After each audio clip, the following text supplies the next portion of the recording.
Dans cet épisode, je vous propose de découvrir comment créer une vie extraordinaire avec 60 secondes de courage par semaine.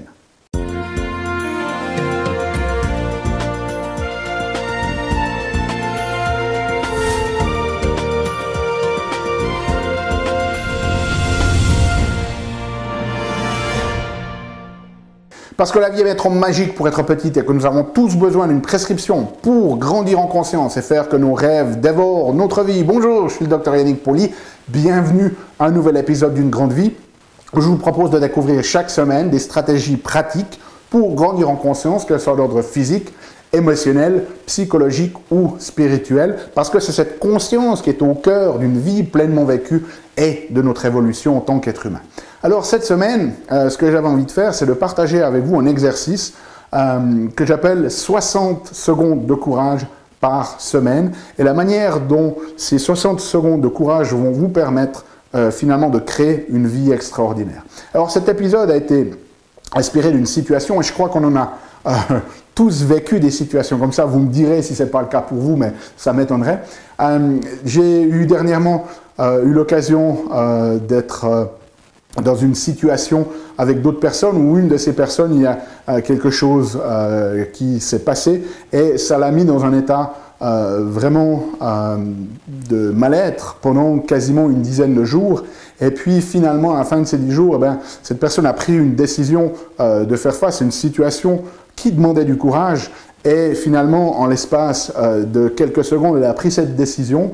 En prenant cette décision, ben, ça a déjà commencé de changer son état. Et puis, le simple fait d'affronter la situation, finalement, ben, tout s'est résolu. Et donc, cette personne, comme on l'a très certainement tous vécu certaines fois, on doit peut-être faire quelque chose qui nous fait peur. Okay? Et on est là, on macère dans notre peur, dans notre tristesse, dans notre mal-être pendant des heures et des heures, pendant peut-être même des jours et des jours, pour certains d'entre nous peut-être des semaines et des semaines.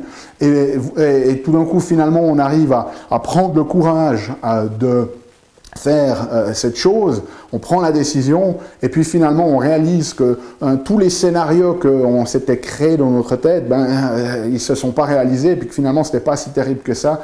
Et puis on s'est dit mais waouh, ça fait maintenant des heures et des heures ou des jours et des jours ou des semaines et des semaines que je cogite, que je baigne dans ces émotions de mal-être. Et finalement, parce que j'ai eu le courage de le faire, je vois que tout ça, c'était rien, mais pourquoi j'ai perdu autant de temps? Je crois qu'on a tous déjà eu ça. Dites-moi si ce n'est pas le cas dans les commentaires, mais je crois qu'on a tous vécu ça.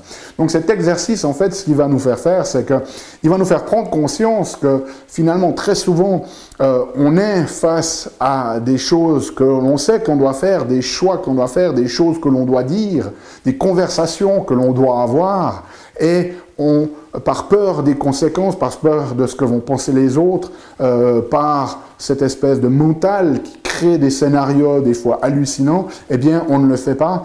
Et au lieu d'être finalement dans cette décision qui nous permet de nous libérer, eh bien on reste dans cet état de mal-être. Et je sais que en travaillant avec des patients, pour certains d'entre vous, des états de mal-être qui non seulement sont là depuis des semaines, voire peut-être des mois, et voire peut-être aussi même des années, simplement parce qu'il y a un acte de courage qui n'a pas été fait. Ce qu'il faut comprendre ici, c'est déjà vous donner ce contexte, c'est que se sentir beaucoup plus confiant en soi, okay? Ce n'est pas la confiance qui va nous donner le courage, ça se passe en fait dans l'autre sens. À un certain moment donné, il faut s'engager à prendre une décision courageuse. Et c'est cette décision courageuse qui va nous amener vers la confiance et ensuite vers le confort. Mais il y a ce petit moment où finalement il va falloir mobiliser toutes ces forces de courage pour pouvoir prendre cette décision. Et l'argument ici de cette vidéo, eh bien, c'est qu'on n'a pas besoin d'être courageux tout le temps. On n'a pas besoin d'être courageux toute la semaine, on a juste besoin de mobiliser 60 secondes de courage par semaine.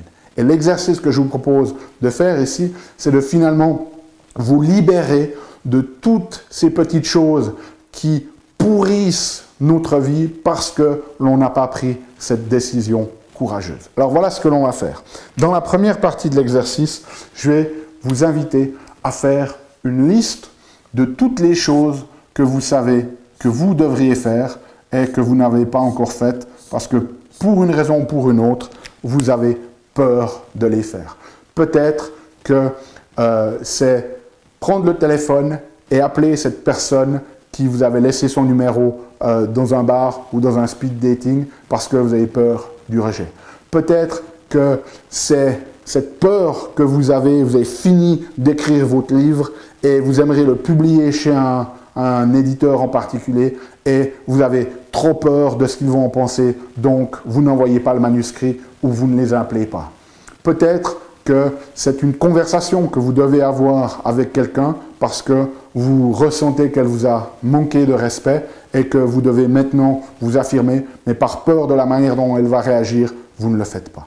Donc faites une liste de toutes ces choses que vous savez que vous devez faire, mais que vous ne faites pas par peur. Alors peut-être qu'il y en aura 2, 3, peut-être qu'il y en aura 10, 15, 20 ou plus. Peu importe, mettez la vidéo en pause s'il le faut, mais faites cette liste de tout ce qui vous fait peur, de toutes ces actions que vous n'avez pas prises, que vous savez que vous devriez faire par peur des conséquences. Ok ?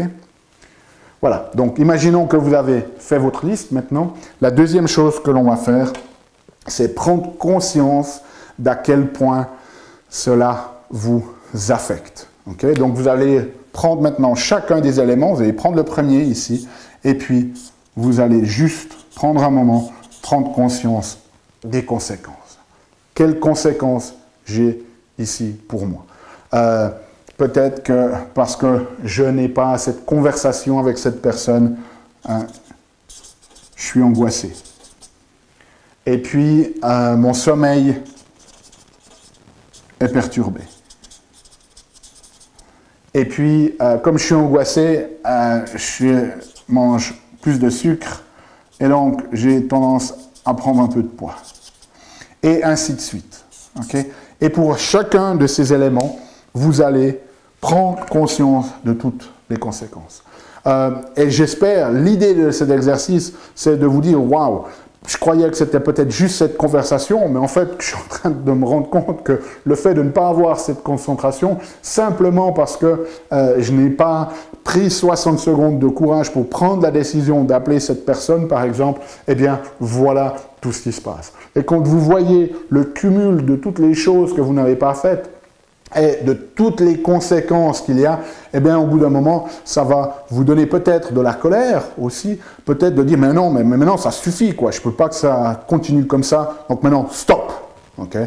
Et donc, le fait de prendre conscience déjà de toutes ces choses qui sont là, hein, qui tournent peut-être en boucle parce qu'elles n'ont jamais été abordées, et de voir à quel point ces choses-là ne sont pas juste des choses qui ont un impact comme ça au niveau conceptuel, mais qu'elles vous affectent vraiment de manière globale à tous les niveaux de votre santé. Très très important cette prise de conscience. Et troisième partie de l'exercice, ce que vous allez faire, c'est que vous allez prendre un calendrier. Vous pouvez simplement prendre une feuille de papier où vous avez les différentes semaines, par exemple. Imaginez sur un calendrier trimestriel où vous avez 4 semaines, alors on sait qu'il y en a 13 par trimestre, mais ici j'en ai mis 12, mais c'est pour vous expliquer le principe. Eh bien, vous allez prendre chacune de ces problématiques et vous allez lui attribuer dans une semaine. Vous la mettez lors d'une de ces semaines. Okay. Et ce que vous allez faire ensuite, c'est que donc pour chaque semaine, par exemple, la première semaine ici, il faut que je parle à Oncle Jacques. Okay? Ça serait le premier. Okay? Le deuxième ici, vous avez ce manuscrit que vous n'avez jamais envoyé à l'éditeur, c'est envoyer le manuscrit. Okay? Troisième, vous avez le numéro de ce prince charmant ou de cette princesse charmante que vous n'avez pas appelé par peur du rejet, vous allez le mettre ici dans la troisième catégorie. Et ce que vous allez faire ici, c'est que vous allez définir la fenêtre de 60 secondes. Qu'est-ce que ça veut dire? Eh bien, cette semaine-là, ce sont vos 60 secondes de courage.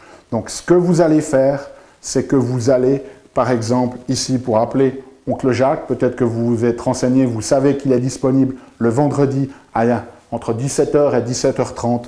Donc, entre 17h et 17h01, vous allez appeler oncle Jacques, okay? Avec le jour. Donc, le vendredi, la date et l'heure. Et pour votre deuxième, ici, le mardi, à 14h10 et 14h11, je passe à la poste mettre ce manuscrit. Okay?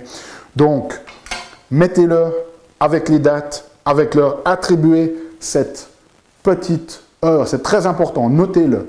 Parce que vous allez réaliser que finalement, toutes ces choses-là qui vous pourrissent la vie, qui sont des poids, qui vous empêchent d'aller de l'avant, vous êtes capable de les résoudre en 60 secondes par semaine.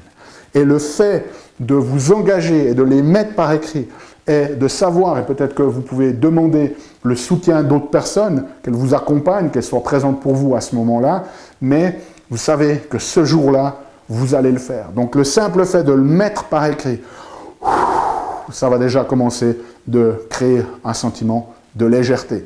Et ensuite, vous savez que vous n'avez plus besoin de vous en préoccuper parce que la semaine prochaine, entre 17h et 17h01 le vendredi, vous allez avoir le courage, mobiliser le courage d'agir.